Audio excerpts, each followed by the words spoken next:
रिसोर्टमा लगेर 3 दिनदेखि मान्छे थुनेर, घर घरबाट मान्छे टिपेर रिसोर्टमा लगेर थुनेर, अनि ती मान्छे रिसोर्ट पनि कहाँ, यहाँ नजिकै ओरतिर परतिर होइन, उहाँ टाकुरामा लगेर 3 दिनदेखि थुनेर त्यहाँबाट ढोक्सेमा हालेपछि माछा उम्किन पाउँदैन क्या। ढोक्सेमा हालेर त्यो ढोक्से निर्वाचन आयोगमा ल्याएर घोप्ट्याउने, यो काम के लोकतान्त्रिक हुन्छ? यस्तो काम लोकतान्त्रिक हुन्छ? वास्तवमा भन्ने हो भने यो बलजफ्ती, अपहरणकारी, ज्यादतीपूर्ण काम हो। सांसदहरू जस्ता मान्छेलाई यस्तो थुनेर सञ्चार माध्यमहरूले पनि प्राय के लेख्न रुचाउँछ भने यस्तो क्रियाकलापलाई यति बेला यो गठबन्धनवाला, अपवित्र गठबन्धनवालाले गरे हुनाले मिटिङ चलिराखेको छ, बैठक भइराखेको छ। बैठक भइराखेको थियो त्यहाँ।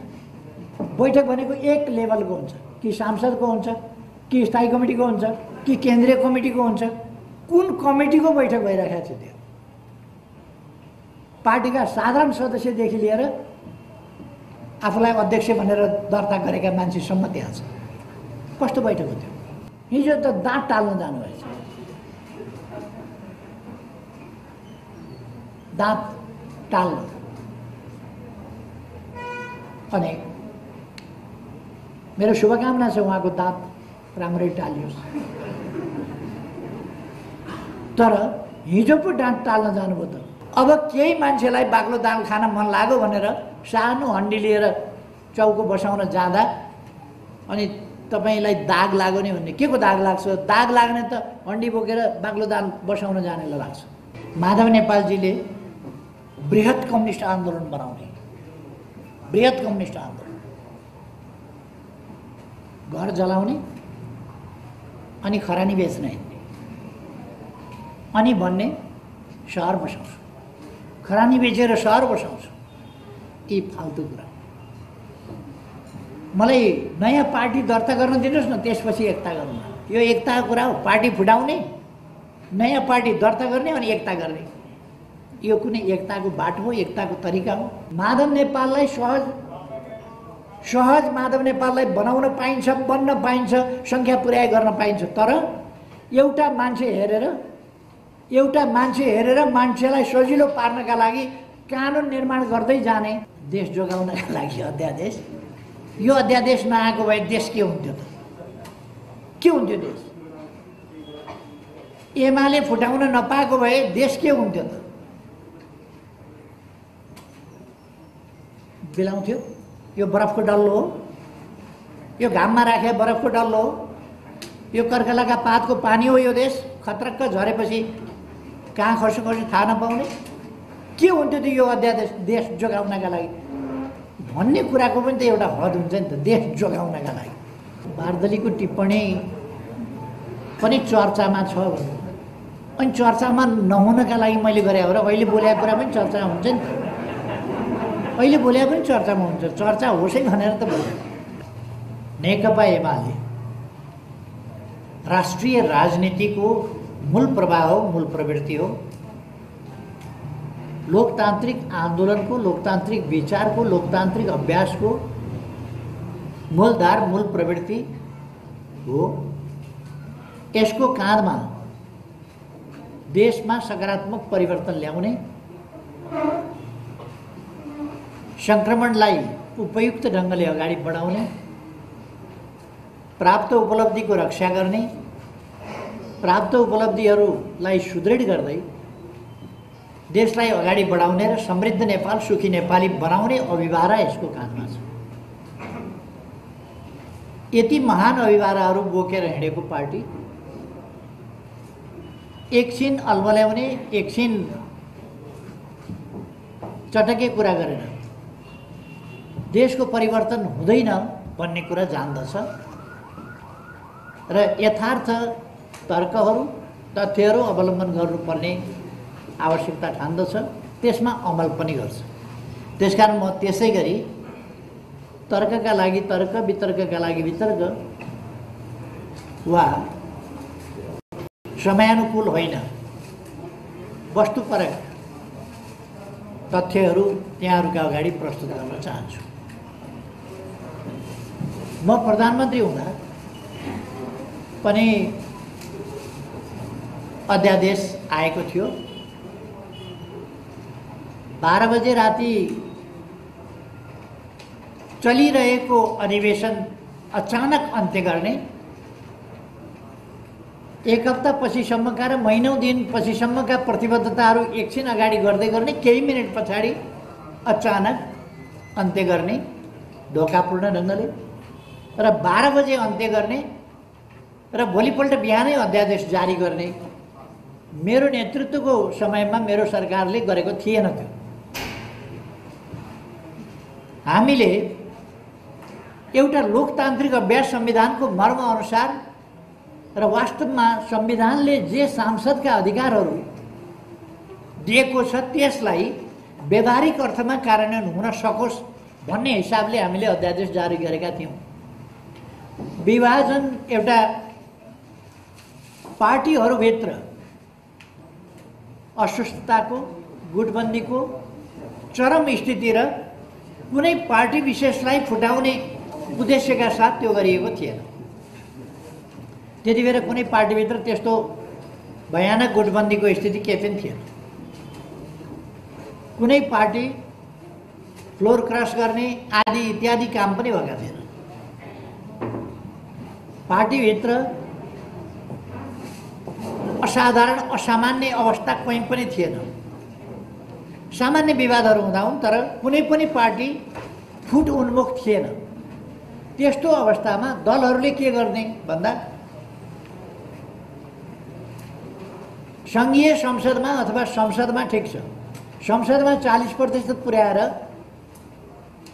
अलग हुन पाउने त्यो सांसदहरूको अधिकार हो, त्यो संविधानले मानेको कुरा हो र त्यसलाई हामीले संविधान बनाउँदा दल र संसद भनेका थियौँ। पार्टीमा लगातार फुटको खेती नहोस् भन्नका लागि। त्यो कुरा कार्यान्वयन गर्न असुविधा के भयो, अप्ठ्यारो के भयो भने दलहरूले बाटामा हिँड्दै जाँदाखेरि मान्छे थप्दै जाने। अब 150 को केन्द्रीय समिति छ भने 1500 पुर्याइदिन्छ नेताले। 1500 पुर्याइदिएपछि 40% कहाँ पुर्याएर मान्छे अलग हुन चाह्यो, त्यस पार्टीमा बस्न चाहेन भने पनि उसले कहाँबाट पुर्याउँछ 40%? 1500 पुर्याइदिएपछि बाटामा हिँड्दा हिँड्दै 7000 सदस्य पुर्याइदिएपछि केन्द्रीय समितिका को हुन् भन्ने समेत थाहा नहुने स्थितिमा कहाँबाट 40% पुर्याउँछ?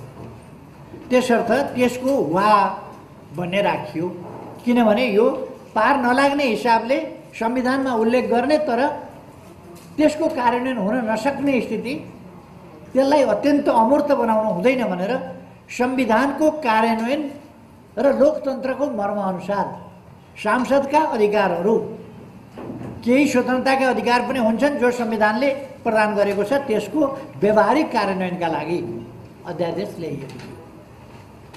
त्यति बेला कसरी उधौँ विरोध भयो, संसद छल्न खोजेको, अध्यादेशबाट देश चलाउन खोजेको, सरकार चलाउन खोजेको आदि कुराहरू भए।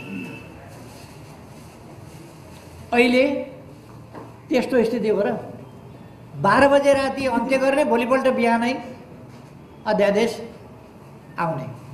सदन अधिवेशन 12 बजे राति अन्त्य हुन्छ, भोलि बिहानै अध्यादेश आउँछ। अध्यादेश आउनका लागि प्रक्रिया के हुन्छ भने कानुन मन्त्रालयमा मस्यौदा जानुपर्छ। कानुन मन्त्रालयको मस्यौदा, त्यो मन्त्रालयमा गएको मस्यौदा कानुन मन्त्रालयले सहमति दिनुपर्छ। त्यो सहमति पश्चात पहिले त्यो मस्यौदा गर्नका लागि, विधेयक ड्राफ्ट गर्नका लागि पास गर्नुपर्छ। त्यसपछि त्यो कानुनमा जानुपर्छ। मस्यौदा ड्राफ्ट भएर त्यसबाट आएपछि अनि बल्ल कानुनको प्रक्रिया अगाडि बढ्छ। संसद नचलेको बेला, अधिवेशन नचलेको बेला यदि देशका लागि, जनताका लागि अत्यावश्यक पर्यो, अपरिहार्य पर्यो भने त्यस्तो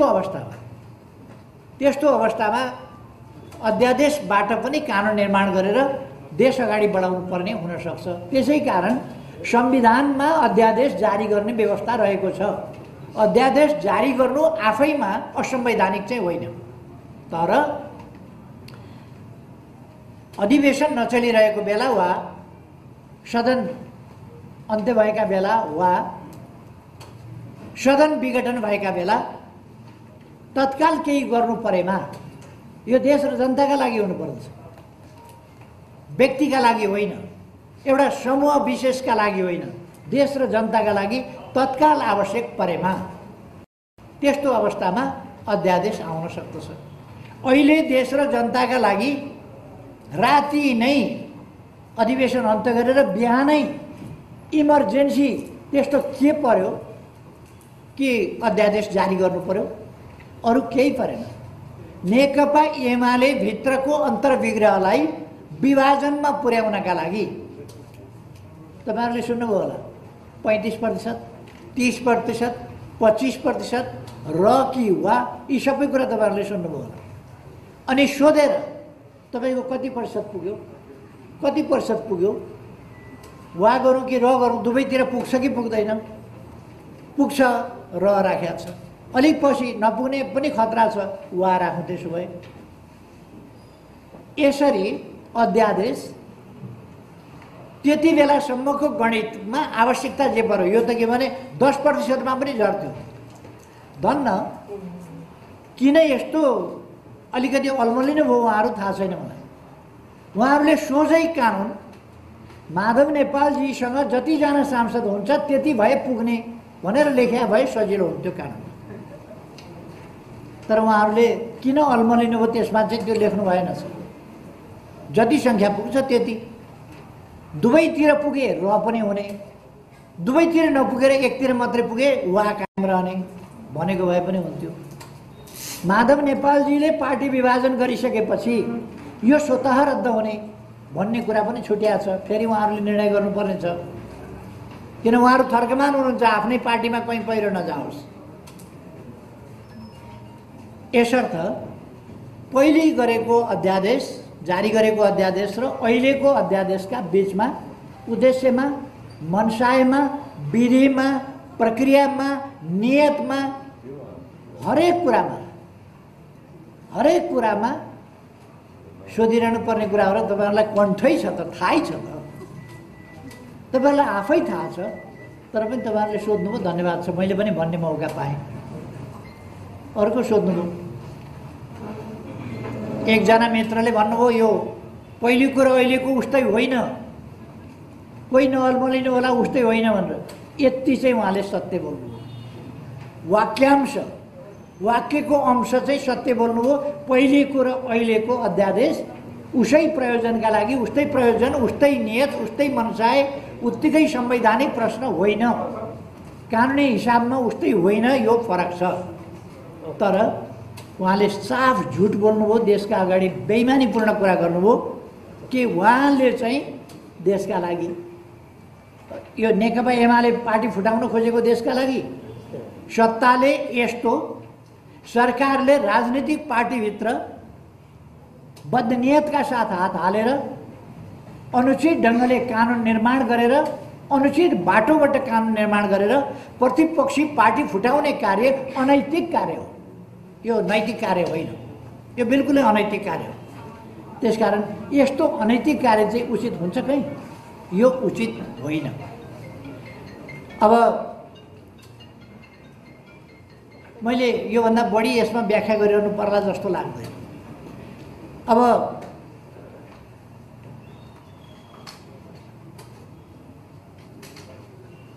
देश जोगाउनका लागि अध्यादेश, यो अध्यादेश नआएको भए देश के हुन्थ्यो त?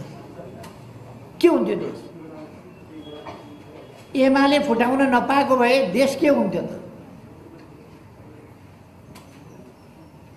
बिलाउँथ्यो? यो बरफको डल्लो हो, यो घाममा राखे बरफको डल्लो हो, यो कर्कलाका पातको पानी हो। यो देश खतरक्क झरेपछि कहाँ खर्छ थाहा नपाउने के हुन्थ्यो त यो अध्यादेश देश जोगाउनका लागि भन्ने कुराको पनि त एउटा हद हुन्छ नि त। देश जोगाउनका लागि यो अध्यादेश, यो वितण्डा, यो असंवैधानिक क्रियाकलाप, यो अनैतिक कार्य नहुँदा देश जोगिँदैन। त्यसकारण यो बिल्कुल गलत परिभाषा हो, गलत व्याख्या हो। यस्ता गलत व्याख्यामा हामी कोही पर्नु हुँदैन भन्ने मलाई लाग्छ।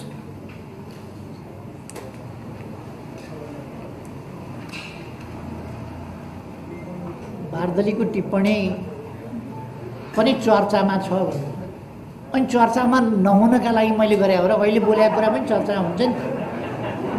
अहिले बोलेको पनि चर्चामा हुन्छ, चर्चा होस् है भनेर त बोले। त्यस कारण यो नयाँ कुरा भएन, अहिले बोलेको पनि चर्चा हुन्छ।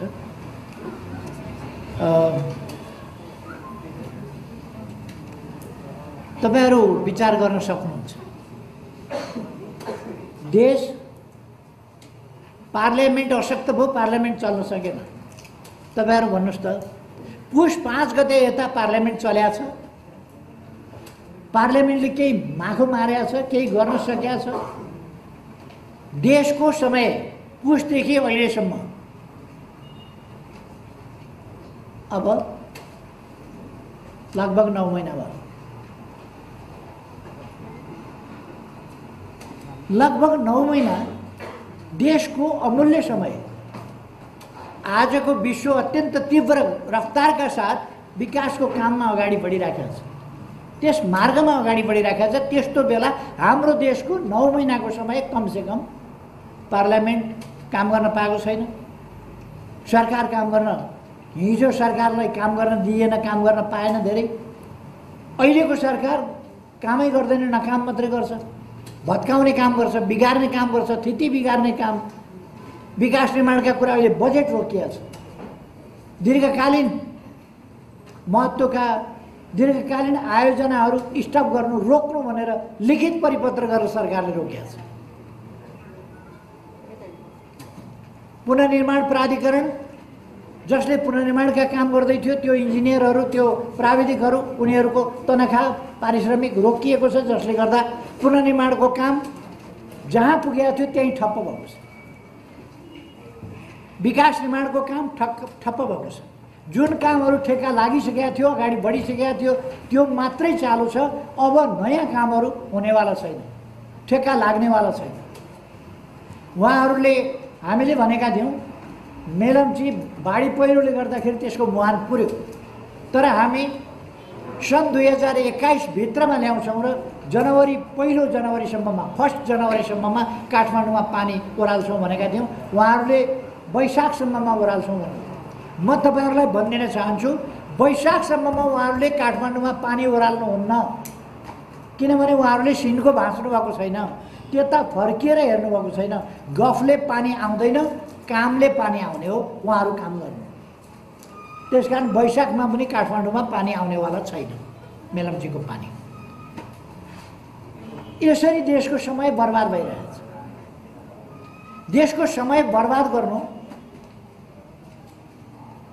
अनि राजनीतिलाई सार्वभौम सत्ता सम्पन्न जनता जसको निर्णयमा, जसको निर्देशमा, जसको आदेशमा मूलभूत राजनीति सञ्चालन हुनुपर्छ, त्यो जनताका हातबाट खोसेर अन्यत्रै पुर्याउनु, जनादेशबाट सरकार नबन्ने परमादेशबाट सरकार बन्ने स्थिति ल्याउनु, शक्ति वृद्धिकरणको सिद्धान्त खल्बलिनु,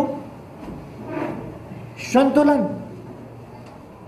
सिद्धान्त, चेक एन्ड ब्यालेन्स भन्छौँ नि हामी, सन्तुलन नियन्त्रणको सिद्धान्त र व्यवहार खल्बलिनु, जनताले मूल्याङ्कन गर्न र फैसला गर्न नपाउनु, अरू इन्डिभिजुअल वा 2-4 मान्छेका समूहले देशको भाग्य भविष्य फैसला गर्ने परिपाटी स्थापित हुनु, संविधानका धाराहरू, स्पष्ट धाराहरू कार्यान्वयन नहुनु, व्याख्या गर्ने ठाउँमा व्याख्या नगरेर असान्दर्भिक ढङ्गले बाहिर जानु, यी खालका कुराहरू के अग्रगमन हुन्? देशको समय बर्बाद हुनु अग्रगमन हो। यति बेला अस्ति नै जेठको सुरुसम्ममा कमसेकम नयाँ सरकार बनिसक्थ्यो। नयाँ सरकारले समाली स्थिरता, यो तानातान पार्टी फुटाउनका लागि बन्ने साथ अध्यादेश जारी गर्यो। अध्यादेशलाई सहयोग गर्नका लागि पार्टी फुटाउनका लागि नेकपा एमाले कारबाही गरेर सूचना 1 गते आज संसद सचिवालयलाई सूचना जारी गर्न सभामुखले दिनुभएको रोकेर राख्नुहुन्छ।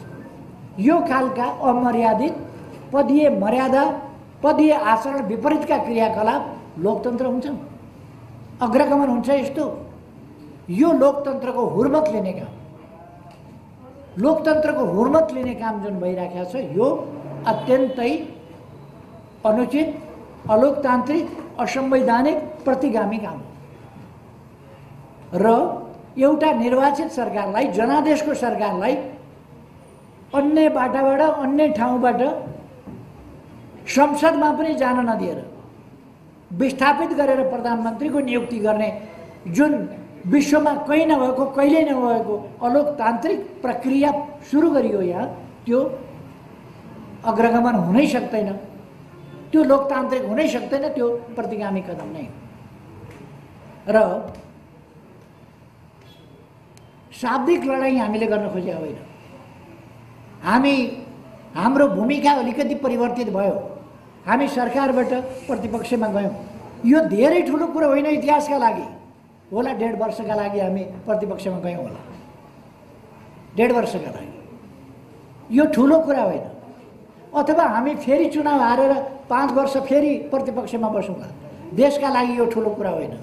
तर देशमा संविधान मिच्ने प्रचलन, संविधान मिच्ने अभ्यास र अस्वस्थ राजनीति, फोरी राजनीति, किनबेचको राजनीति, रिसोर्टमा लगेर 3 दिनदेखि मान्छे थुनेर, घर घरबाट मान्छे टिपेर रिसोर्टमा लगेर थुनेर, अनि ती मान्छे रिसोर्ट पनि कहाँ, यहाँ नजिकै ओरतिर परतिर होइन, उहाँ टाकुरामा लगेर 3 दिनदेखि थुनेर त्यहाँबाट ढोक्सेमा हालेर, ढोक्सेमा हालेपछि माछा उम्किन पाउँदैन क्या, ढोक्सेमा हालेर त्यो ढोक्से निर्वाचन आयोगमा ल्याएर घोप्ट्याउने,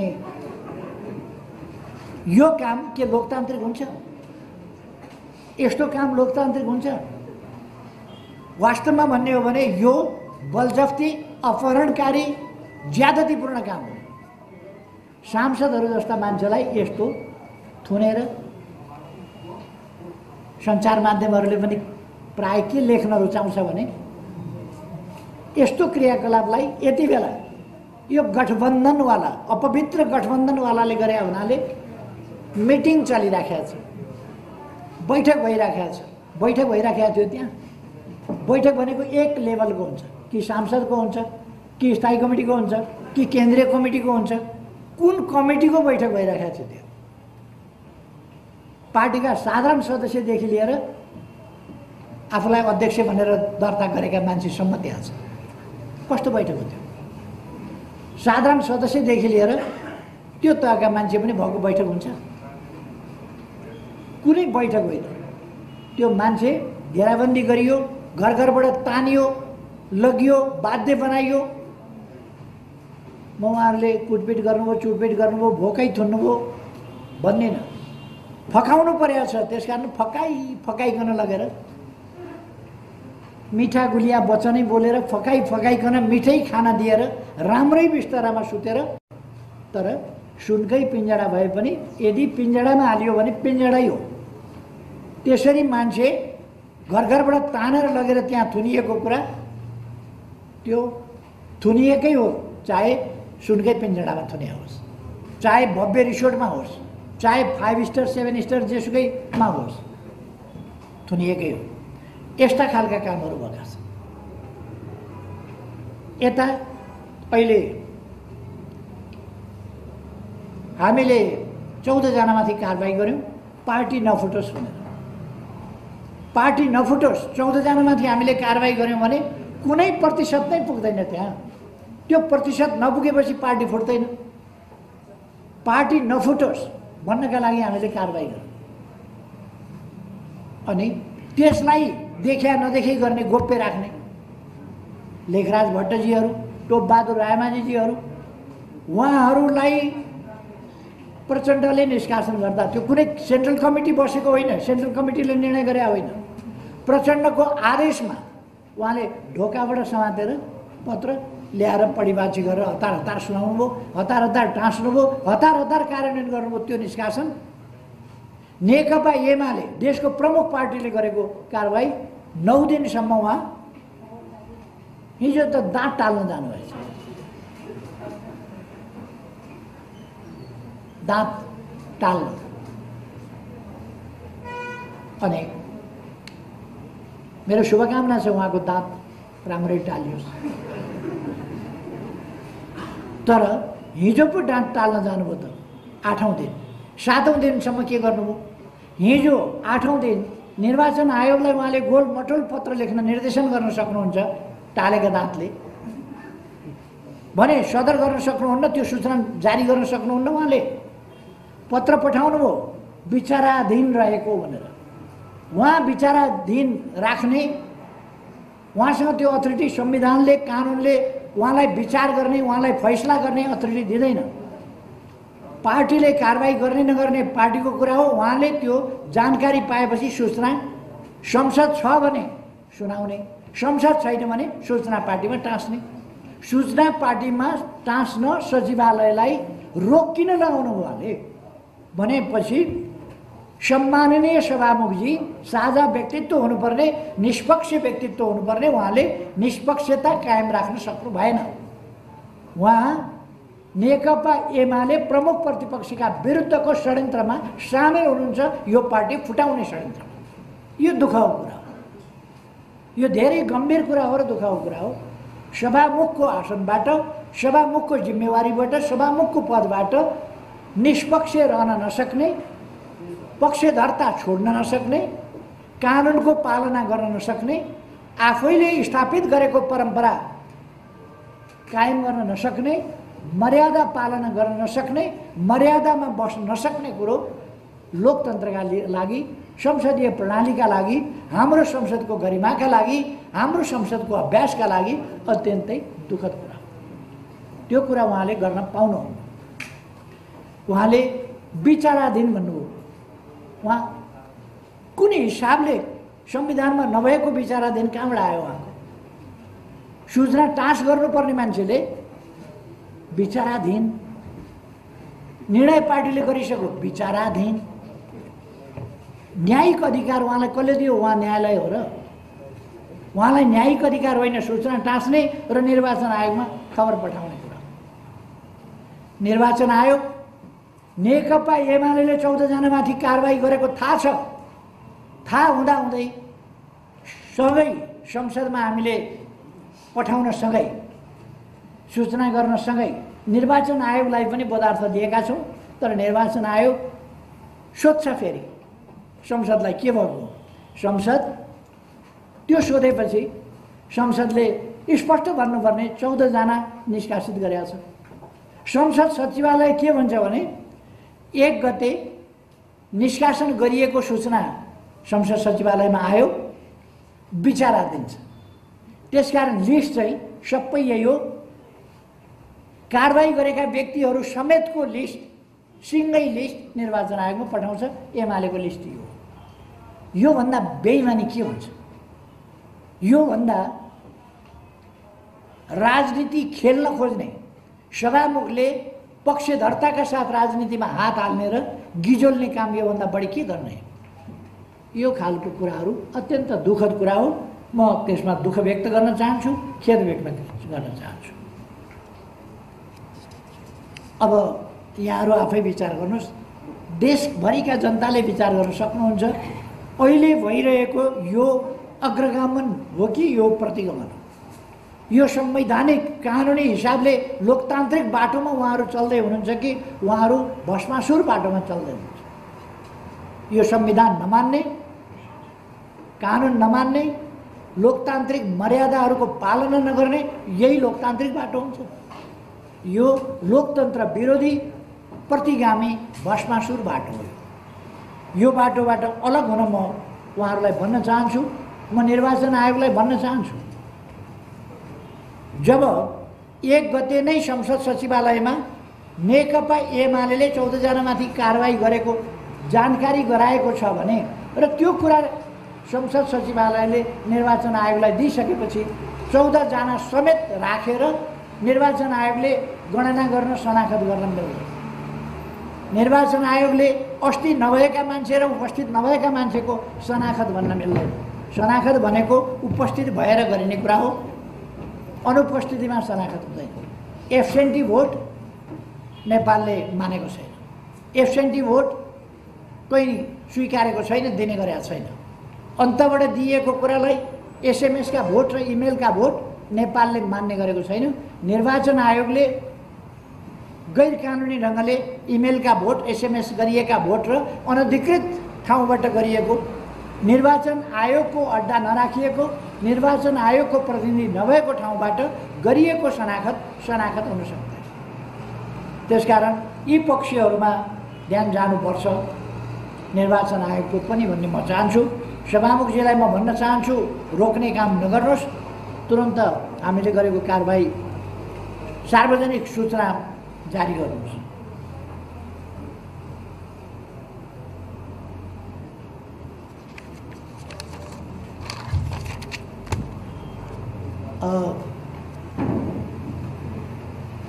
यदि कोही अलग हुन्छु भन्छ, पार्टी छोड्छु भन्छ, कानुनले दिएको सङ्ख्या पुर्याएर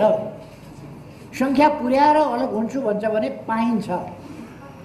म फेरि पनि स्पष्ट पार्न चाहन्छु, संविधानले दिएको अधिकारको प्रयोग गर्न पाइन्छ कानुन सम्मत ढङ्गले। अध्यादेश ल्याउनु असंवैधानिक होइन, संवैधानिक हो, मैले अघि नै पनि भने। तर असल नियतका साथ तत्काल खाँचो परेको देशको जनताको आवश्यकता टार्नका लागि, त्यसलाई सम्बोधन गर्नका लागि ल्याइने कुरा यहाँ त्यस्तो भयो र। त्यसकारण माधव नेपाललाई सहज माधव नेपाललाई बनाउन पाइन्छ, बन्न पाइन्छ, सङ्ख्या पुर्याइ गर्न पाइन्छ। तर एउटा मान्छे हेरेर मान्छेलाई सजिलो पार्नका लागि कानुन निर्माण गर्दै जाने, एउटा मान्छेका लागि सजिलो पार्न, एउटा पार्टी फुटाउन, प्रतिपक्षलाई कमजोर पार्न, यस ढङ्गले रातारातका षड्यन्त्रपूर्ण खेल खेल्न पाइँदैन जो अहिलेको सरकारले खेल्यो। शेरबहादुरजी प्रधानमन्त्री हुनुहुन्छ। उहाँ जस्तो लोकतान्त्रिक आन्दोलनमा लामो समय बिताएको मान्छेले लोकतान्त्रिक मूल्य मान्यताहरू छोडेर जे काम क्रियाकलाप गरिरहनु भएको छ अलोकतान्त्रिक, म आश्चर्यचकित छु। नेपाली कांग्रेस पार्टी प्रति म आश्चर्य व्यक्त गर्छु कि नेपाली कांग्रेस अहिलेको सरकार सञ्चालनका क्रियाकलापमा कहीँ पनि नेपाली कांग्रेस देखा पर्दैन। यदि नेपाली कांग्रेससँग कुनै मूल्य मान्यता छ भने, लोकतान्त्रिक मूल्य मान्यता छ भने होइन, अरूकै आवश्यकता परिपूर्तिका लागि एउटा प्रधानमन्त्रीको पद भएपछि जे गरे पनि हुन्छ भन्ने हो भने त्यस्तो परिभाषा दुःखद कुरा हो, देशका लागि हानिकारक कुरा हो।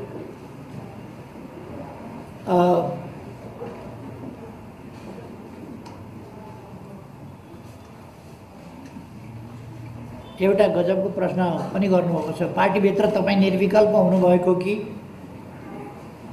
निर्विकल्प कहिलेसम्मलाई सोध्नु? केही चिज निर्विकल्प हुन्छ दुनियाँमा, यो पञ्चायत निर्विकल्प भने जस्तै केही चिज निर्विकल्प हुन्छ, कुनै चिज निर्विकल्प हुन्छ, कुनै चिज जसको सुरु हुन्छ त्यसको अन्त्य हुन्छ। जो प्रधानमन्त्री हुन्छ त्यो कुनै न कुनै दिन जीवितै छँदा होस् वा अरू नै हिसाबले भूतपूर्व हुन्छ। यो त नबुझ्ने मान्छेहरू कोही हुँदा उधम खुसी हुने, कोही हट्दाखेरि अत्यन्तै दुखित हुने। हाम्रो चलन त्यस्तो छैन।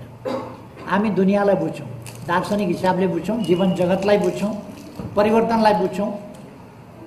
केही पनि निर्विकल्प हुँदैन। अवधिका लागि निर्विकल्प हुन्छ, अवधिका लागि निर्विकल्प हुनसक्छ। जस्तो अहिले नेकपा एमाले हालका लागि प्रतिपक्षमा निर्विकल्पै छ, अरू कोही प्रतिपक्ष आउनेवाला छैन। आउँदो चुनावपछि सत्यपक्ष हुनका लागि पनि यो निर्विवाद निर्विकल्प छ। आउँदो चुनावबाट फेरि यो सरकारमा जान्छ, यसको कुनै विकल्प पनि छैन। यो फेरि सधैँका लागि होइन, त्यो आवधिक निर्वाचन भइरहन्छ।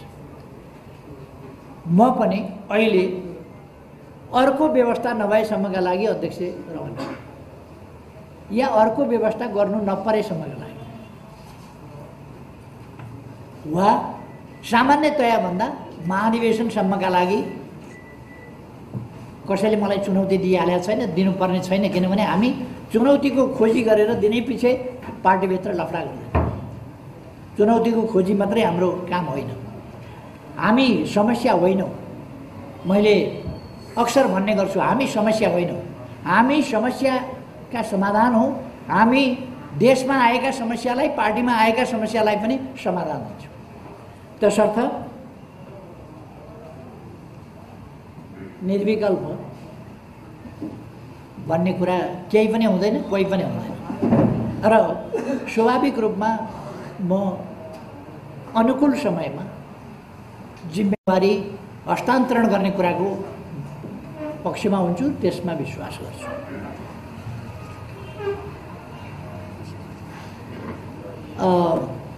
अरूलाई मात्रै दोष लाएर होला र पार्टी विभाजन भएपछि तपाईँको पालामा पार्टी विभाजन भयो भन्नुभयो। मेरै नेतृत्व अन्तर्गत चुनावी तालमेल भएको, नेकपा एमाले नेतृत्वको त्यो तालमेलले अत्यधिक मत प्राप्त गरेको, अत्यधिक सिट प्राप्त गरेको, त्यसपछि मेरै नेतृत्वमा पुराना दुई धारका पार्टीहरू एकीकृत भएर एउटा एकीकरणको प्रक्रिया पूर्णता पाएको, देशले राजनीतिक समस्याहरूको समाधान पाएको, पृथकतावादको अन्त्य भएको, हिंसामा विश्वास गर्ने शक्तिहरू शान्तिपूर्ण राजनीतिको मूलधारमा आएको, संविधान नमान्ने शक्तिहरू संविधान मान्ने, संविधानमा अनबोर्ड गर्ने भन्ने धेरै कुरा हुन्थ्यो। संविधानको सर्वस्वीकार्यताको धेरै चर्चा हुन्थ्यो। त्यो संविधानको सर्वस्वीकार्यता पनि मेरै नेतृत्वमा, मेरै समयमा भएको थियो। अब केही मान्छेलाई बाक्लो दाल खान मन लाग्यो भनेर सानो हन्डी लिएर चौको बसाउन जाँदा अनि तपाईलाई दाग लाग्यो नि भन्ने, के को दाग लाग्छ? दाग लाग्ने त हन्डी बोकेर बाक्लो दाल बसाउन जानेलाई लाग्छ। अनि यहाँ नेकपा एमालेमा यत्रो लङ्गुर लाग्या भन्छन् नि, लङ्गुर लागे जस्तो चाहिँ यत्रो हाँडी पर्तिर बसाउन किन जानु पर्यो घोप्टे भाग लाउनलाई? त्यसकारण त्यसको जिम्मा मैले लिइरहनु पर्ने होइन। यद्यपि म पार्टीको प्रमुख भएको हुनाले मेरो समयमा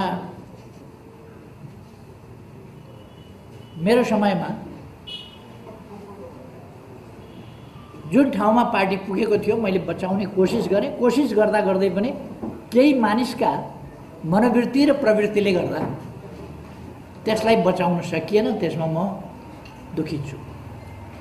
केही मान्छेलाई मैले सच्याउन खोजेँ, सकिनँ, दुखित छु। मैले पढाएका विद्यार्थी सबै डिस्टिङसनमा आउन्, 100मा 100 ल्याउन् भन्ने चाहन्छु। कोही त्यस्तो हुन सकेन, फेल भयो। म दुखित छु। मैले नपढाएको भए त सबै डिस्टिङसन आउँदैन थियो होला। पढाएकै हुनाले डिस्टिङसन त आयो होला नि। अब कोहीले नपढ्ने पनि हुनसक्छ, कोही के हुनसक्छ, त्यस्तो पनि होला।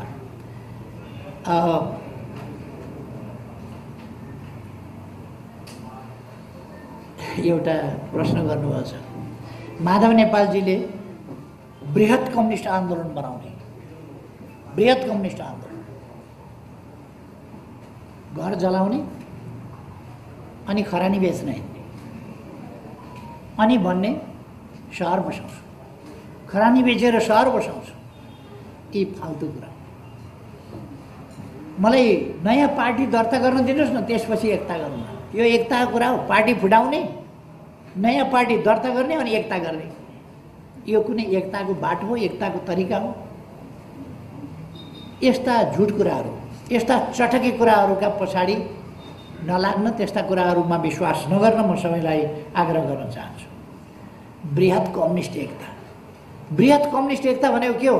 नेकपा एमाले हो बृहत कम्युनिस्ट एकता, जसका 10औं लाख पार्टी सदस्य छन्, 20औं लाख जनवर्गीय सङ्गठनका सदस्य छन्।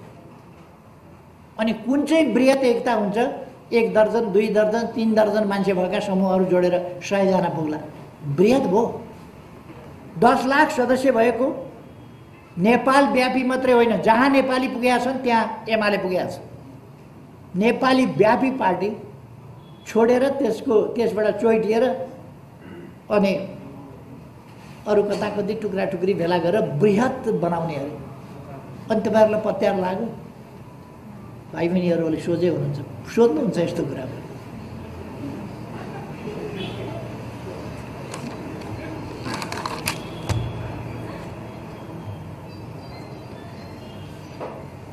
सातौं महाधिवेशनमा मैले लोकतान्त्रिकरणको प्रस्ताव राखेका थिएँ। त्यो विचार गरेर होइन, गुड स्वार्थले, आफ्नो अहङ्कारले, आफ्नो वैयक्तिक स्वार्थले त्यसलाई अस्वीकार गरिएको थियो। त्यति बेलाको लिडरसिपले त्यसलाई सुन्न पनि मानेन। 8औं महाधिवेशन 9औं महाधिवेशनमा ती कुराहरू सर्वस्वीकार्य।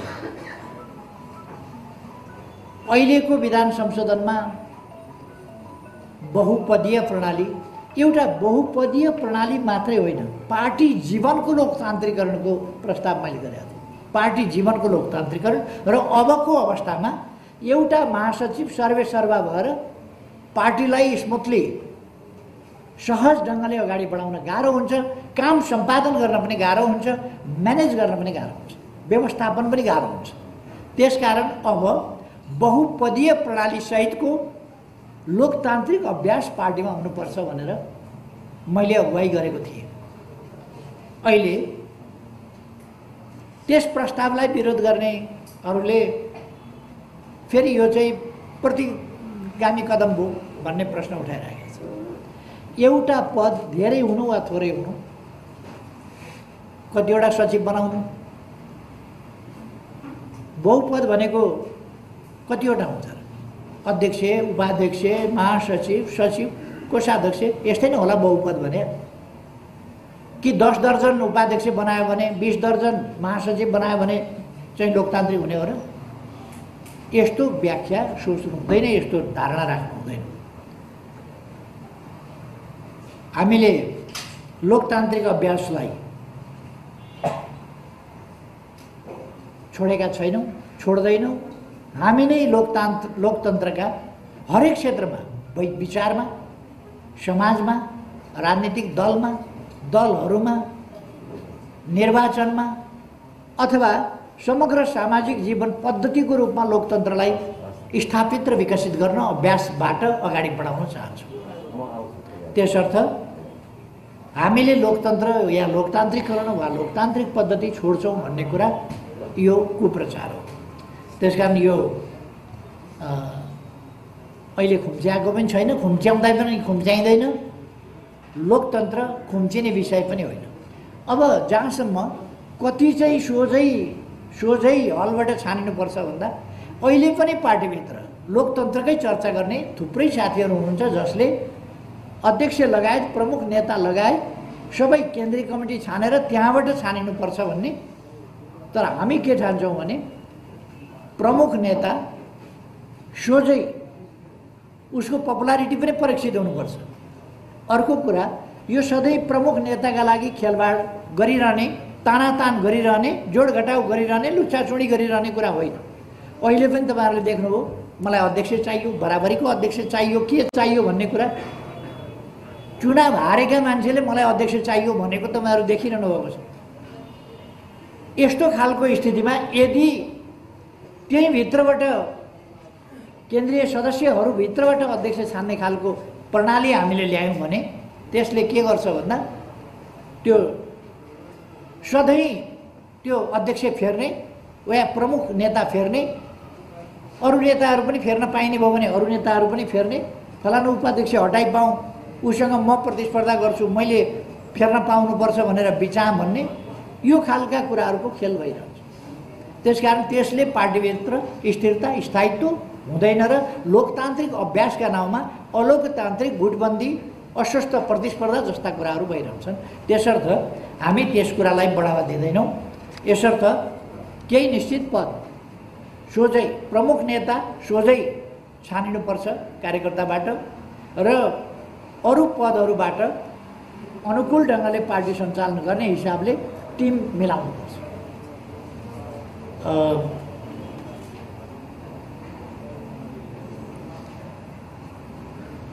एउटा चाहिँ सोध्नुभएको थियो एउटा चेलीले जस्तो लाग्छ मलाई, तपाईँलाई निन्द्रा लाग्छ कि लाग्दैन? निन्द्रै लागेन भने त मान्छे त बौलाइहाल्छ। अर्कोले बाटो बिराउँछ अनि मलाई निन्द्रा नलाग्ने, जसले बाटो बिराउँछ उसलाई निन्द्रा नलाग्नु पर्ने ठाउँमा ऊ रिसोर्टमा गएर घुरेर सुत्ने, अनि म चाहिँ सही बाटोमा जाउँ भन्ने मान्छे चाहिँ ननिदाएर बस्ने हुन्छ कहीँ। त्यसकारण मलाई यस्ता उतार चढाव आदि इत्यादिबाट अवश्य म मानवीय संवेदना भएको मान्छे हो, संवेदनशीलता हुन्छ, तर म अनुकूल स्थिति हुँदाखेरि हौसिने, प्रतिकूल स्थिति हुँदाखेरि फेरि निराश हुने, त्यस्तो खालको गर्दिनँ। मैले जति खाना खाने हो त्यति खाना रुच्छ रुच्दैन कि भन्ने, कसैले मेरो निद हराम गरिदिए त्यसलाई चिन्तामा पारिदिएँ भन्ने ठान्छ भने त्यो भ्रम हो। कसैले थोपरी दिएको चिन्ता म बोकेर हिँड्दिनँ, कसैले दिएको पीडा म बोकेर हिँड्दिनँ, कसैले दिएको चिन्ताग्रस्त भएर त्यो बोकेर म अनिदो बस्दिनँ।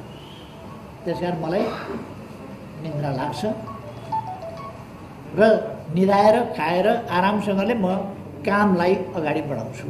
त्यसकारण म चिन्ताग्रस्त भएर बस्ने, पुरपुरा हात लाएर बस्ने मान्छे होइन, फेरि अगाडि बढ्ने मान्छे हो।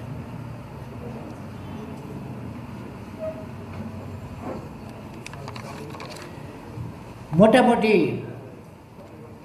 साथीहरूले सोध्नुभएका प्रश्नहरू यिनै कुराहरू छन्। प्रश्नहरूभित्र सबै प्रश्नको मैले स्पष्ट पार्ने, तथ्यपरक ढङ्गले स्पष्ट पार्ने कोसिस गरेको छु। चित्त बुझ्यो होइन साथीहरूको? ल, धन्यवाद छ।